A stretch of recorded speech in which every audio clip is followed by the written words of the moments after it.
How to change language on Google Flights. Hello friends, welcome once again to another tutorial. In this tutorial, I'll be teaching you how you can change language on Google Flights.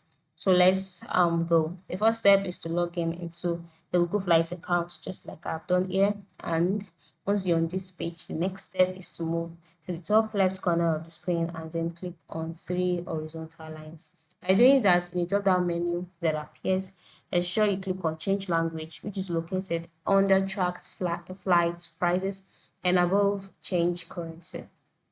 So by clicking on Change Language, a list of languages will be displayed on the screen. So you can just check through, select the ones that you would like to change your current language to.